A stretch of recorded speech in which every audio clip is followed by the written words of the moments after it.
A high-dollar deal Oklahoma taxpayers still aren't privy to. We've uncovered the companies involved, but the specifics are still unknown. Still, the governor wants $700 million to help lure companies to Oklahoma. And some in his own party have questions.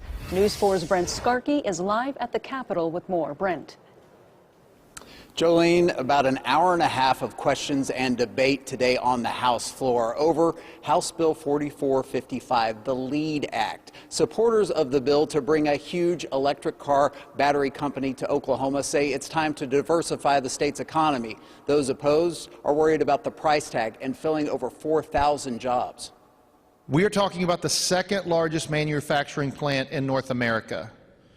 We're talking about 4,000 jobs and putting Oklahoma on the map when it comes to technology companies.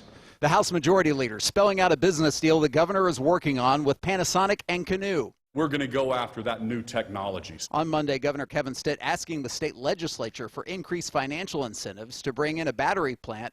But the new bill, not even a day old, isn't exactly what the governor outlined to the press. It gives the same incentive that they were looking for, but does it and structures it in such a way that protects the state. HB 4455, or the LEAD Act, would allow for a company that spends over $3.6 billion in Oklahoma and meets certain hiring numbers to get tax rebates that could be close to $700 million paid out over a 5-year run. Those hundreds of millions would come out of taxpayer dollars left over in this year's general fund. This administration doesn't have a particularly strong track record of negotiating on behalf of the people of Oklahoma. Opposition coming from expected and unexpected sources. Do we really want to bring people to this state that must be bribed to come here? It's immoral to give tax dollars away to a corporation that doesn't need it or a business model that doesn't deserve it.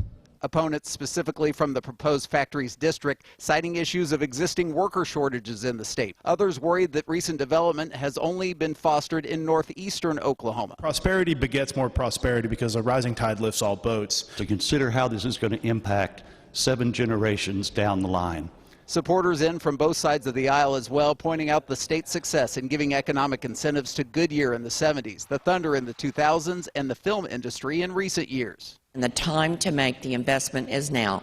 The bill passes through the House 81-17, less than 24 hours after it was introduced to lawmakers. It's reportedly less than half the deal Kansas has on the table, but its authors say with support from the Cherokee Nation, Tulsa, and Tulsa County. So when you talk about the all-in piece, our offer that we've got on the table is really competitive with Kansas.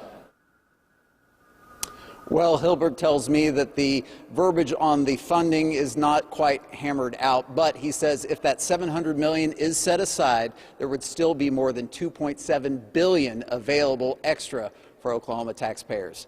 Of course, we'll keep you up to speed. This bill is expected to be heard in the Senate on Thursday. We're live at the Capitol. Brent Skarkey, Oklahoma's News 4.